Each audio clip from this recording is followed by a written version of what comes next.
क्या होता है गुरुजन कि सद्ज्ञान के यज्ञ में आहुति दे अपनी ये जवानी समा कर दी, कि सद्ज्ञान के यज्ञ में आहुति दे अपनी ये जवानी समा कर दी। मति मंद भी पास में आ गया तो रण चेतक किसी हवा भर दी, मति मंद भी पास में आ गया तो रण चेतक किसी हवा भर दी। और मुरझाए नहीं महलों की खुशी कुटिया में उपस्थिति सस्वर दी, मुरझाए नहीं महलों की खुशी कुटिया में उपस्थिति सस्वर दी। और नहीं दाग चरित्र की चादर पे कबीरा बन के हूबहू धर दी, नहीं दाग चरित्र की चादर पे कबीरा बन के हूबहू धर दी। वो होते हैं गुरुजन जो अपने जीवन काल में ऐसा कृत्य करते हैं, कभी उनके ऊपर आरोप नहीं लगता है। मैं ऐसी गुरु परंपरा को प्रणाम करता हूँ। और एक बहुत संस्कारों की बात हुई है, और विद्यालय एक ऐसा स्थल है जहाँ पर हर प्रकार के, चाहे शैक्षिक संस्कार हो, चाहे राजनीतिक संस्कार हो, चाहे सामाजिक संस्कार हो, चाहे देशभक्ति के संस्कार हों, विद्यालय से ही जो है डाले जाते हैं बच्चों में। तब एक संस्कारों का गीत आपसे पढ़ता हूँ। हम सब लोग रामराज की कल्पना करते हैं कि देश में रामराज जैसा वातावरण हो, परिवार में रामराज जैसा वातावरण हो। तब एक संस्कार का गीत आपके बीच पढ़ता हूँ। केवल इतना ध्यान रखिएगा, भगवान राम 4 भाई हैं, चारों की पत्नियों के नाम याद कर लीजिएगा, हमारी रचना में ढूंढिएगा, कहीं न कहीं आपको मिलेंगे। और सुनेगा, बहू में बेटी नजरवाए, हमारे बीच बहुत सारी बेटियां हैं, मैं सबको प्रणाम करता हूं, कि बहू में बेटी नजरवाए ननद भाभी पर इतराए, बहू में बेटी नजरवाए ननद भाभी पर इतराए। पीत में जहां रवानी है स्वर्ग की यही निशानी है, राम की भव्य कहानी है। बहू में बेटी नजरवाए ननद भाभी पर इतराए, पीत में जहां रवानी है स्वर्ग की यही निशानी है, राम की भव्य कहानी है। पति पर धूप पड़ी तो सीता छाया बनकर डोली, पति पर धूप पड़ी तो सीता छाया बनकर डोली। चली कंटकों बीच किंतु उपमुख से कभी न बोली, चली कंटकों बीच किंतु उपमुख से कभी न बोली। रक्षणार्थ लक्ष्मण जी जागे, रक्षणार्थ लक्ष्मण जी जागे, वर्ष चतुर्दश वन में नहीं उर्मिला सोई रोई पति के भव्य भवन में, नहीं उर्मिला सोई रोई पति के भव्य भवन में। समर्पित रही स्वामी के प्रति न रोकी कभी नियत की गति, समर्पित रही स्वामी के प्रति न रोकी कभी नियत की गति। बनी तब त्याग भवानी है स्वर्ग की यही निशानी है, राम की भव्य कहानी है। मिला अवध का राज्य भरत ने खुद कर दिया तिरस्कृत, क्या त्याग था, क्या बलिदान था कि मिला अवध का राज्य भरत ने खुद कर दिया तिरस्कृत। चरण पादुका के प्रभाव से नगर किया अनुशासित, चरण पादुका के प्रभाव से नगर किया अनुशासित।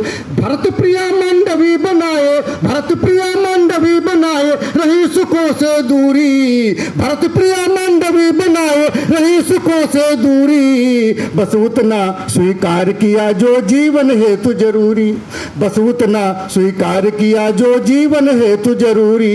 भीड़ में रहकर एकाकी दिखाई मर्यादा झांकी, भीड़ में रहकर एकाकी दिखाई मर्यादा झांकी। जहाँ हर मानव दानी है स्वर्ग की यही निशानी है, राम की भव्य कहानी है। और अंतिम बंद,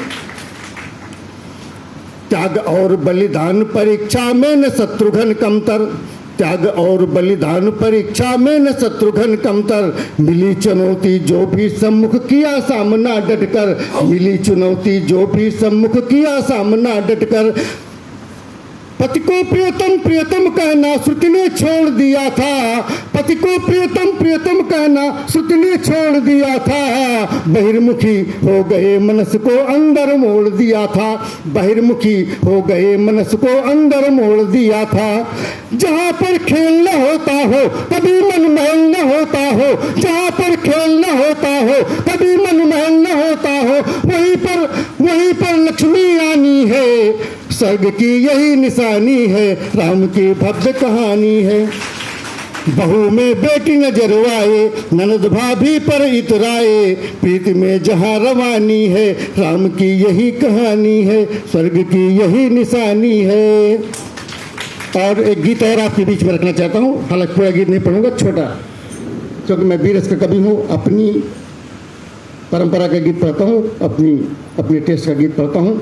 और जिस समय हम लोग आज़ादी का अमृत महोत्सव मना रहे हैं, तब एक देश को आज़ाद कराने वाले व्यक्तित्व को प्रणाम करता हूँ, नमन करता हूँ कि जिस योद्धा का मिलन जग में अब तक कोई सानी, और लगे ये कैरेक्टर, ये व्यक्तित्व आपके सबसे दिल के नज़दीक का है, तो उसी सम्मान से, उसी ऊर्जा से, उसी आत्मीयता से पूरी रचना सुनिएगा कि जिस योद्धा का मिलन जग में अब तक कोई सानी, जिस योद्धा का मिलन जग में अब तक कोई सानी, उस सुभाष ने स्वतंत्रता की पहली रची कहानी, उस सुभाष ने स्वतंत्रता की पहली रची कहानी। देश 1947 में आज़ाद होता है, लेकिन उससे 1947 से 4 वर्ष पूर्व अर्थात 1943 में भी देश आज़ाद कराया जा सकता था, ऐसा सटीक अनुमान लगा करके, न केवल अनुमान लगा करके बल्कि देश को आज़ाद कराने के लिए पूरा योजना बना करके, पूरा दल बल तैयार करके 1943 में ब्रिटिश हुकूमत पर हमला बोल दिया। न केवल हमला बोला बल्कि कई क्षेत्रों को जीता, तिरंगा झंडा लहराया, लेकिन उनका अभियान दिल्ली तक नहीं पहुंचा, अन्यथा देश 1943 में आज़ाद हो जाता। विसंगति ये है कि इतना करने के बावजूद देश आज़ाद हुआ, आज़ाद होने के बाद जिस ढंग से उनके इस अभियान का अभिनंदन किया जाना चाहिए था, अभिनंदन नहीं किया गया, बल्कि उन्हें ही एक रहस्य बना करके छोड़ दिया गया। आज भी सुभाष चंद्र बोस रहस्य के घेरे में, अंधकार में है। तब मैं उनके सम्मान में रचना पढ़ता हूँ कि जिस योद्धा का मिलन जग में अब तक कोई सानी, उस सुभाष ने स्वतंत्रता की पहली रची कहानी। हिंसक जीवों के समक्ष जो बिनती काम न आती, हिंसक जीवों के समक्ष जो बिनती काम न आती, जहाँ सिर्फ भुजदंडों की ही सुनी व मानी जाती, हो सशक्त दुश्मन तो फिर संगीन लिया जाता है। राज विनय का विषय नहीं वो छीन लिया जाता है, राज विनय का विषय नहीं वो छीन लिया जाता है, राज विनय का विषय नहीं वो छीन लिया जाता है। और सत्य और पुरुषत्व को जब पूरा उपयोग किया था, उगते सूरज के देशों ने बड़ा सहयोग दिया था, उगते सूरज के देशों ने बड़ा सहयोग दिया था, और ईंट का पत्थर से देना जवाब स्वीकारा। विश्व युद्ध में रत आंग्लों पर हमला किया करारा, विश्व युद्ध में रत आंग्लों पर हमला किया करारा। दिए जय सेना जिसने आजाद हिंद चट्टानी, उस सुभाष ने स्वतंत्रता की पहली रची कहानी, उस सुभाष ने स्वतंत्रता। और ये कहानी आगे कैसे बढ़ाते हो, जैसे हिंसक, जैसे चारों के समूह में घुसा सिंह अकेला, तोड़ दिया करता बाधाओं तूफानों का रेला। कहाँ कहाँ उन्होंने झंडा फहराया। म्यांमार, इम्फाल, कोहिमा पर कर दिया चढ़ाई, म्यांमार, इम्फाल, कोहिमा पर कर दिया चढ़ाई। घेर चतुर्दिक से आंग्लों की जमकर क्या धुनाई। अब भारत आजाद हो रहा यह उद्घोष सुनाया, बढ़ता हुआ विजय का संदन अंडमान तक आया। 31/10/43 को ली, 31 अक्टूबर आने वाला है, और ये तिथि भी सरदार वल्लभ भाई पटेल से, उनकी जन्म तिथि से मेल खाती है। हो सकता है इसका कुछ संजोग बैठता हो, उनकी सहमति रही हो। 31/10/43 को ली, 31/10/43 को ली, 31 अक्टूबर को जो ली, 31/10/43 को ली। जब लगाम सरकारी, तब लंदन को लगा कि भारत हुआ है हम पर भारी, तब लंदन को लगा कि भारत हुआ है हम पर भारी। हिटलर को भी जिसके सम्मुख आंखें पड़ी झुकानी, उस सुभाष ने स्वतंत्रता की पहली रची कहानी, उस सुभाष ने स्वतंत्रता की पहली रची कहानी। और एक बंद पढ़ता हूँ, कहते सुभाष चंद्र बोस जब भाषण करते थे तो आम पब्लिक वाल में आ जाती थी, नवे तू छलने लगते थे, फांसी के फंदा उन्हें खेल लगने लगता, तो कहते थे भाषण के राशन से कुछ भी हाथ नहीं आएगा। भाषण के राशन, यही अंतिम मत पढ़ता हूँ, रचना लंबी है लेकिन यही अंतिम मत पढ़ता हूँ कि भाषण के राशन से कुछ भी हाथ नहीं आएगा, जो पुरुषार्थ करोगे भूपर वही साथ जाएगा। भाषण के राशन से कुछ भी हाथ नहीं आएगा, जो पुरुषार्थ करोगे भूपर वही साथ जाएगा। मुझे खून दो, आजादी दूं, युवकों को ललकारा, जन जन में जय हिंद गूंजता दिया उन्हीं का नारा, जन जन में जय हिंद गूंजता दिया उन्हीं का नारा। और उन्हें बता दो, उन्हें बता दो, जो हक मेरा उसे छीन लेंगे हम, मारेंगे तो पत्थर से पानी निकाल देंगे हम, मारेंगे तो पत्थर से पानी निकाल देंगे हम। उन पर जड़ो तमाचा तुमको समझ रहे जो रद्दी, क्रांतिकारी ढंग से वो गद्दी लेना चाहते थे, वो कहते विनती करने से आज़ादी नहीं मिलेगी।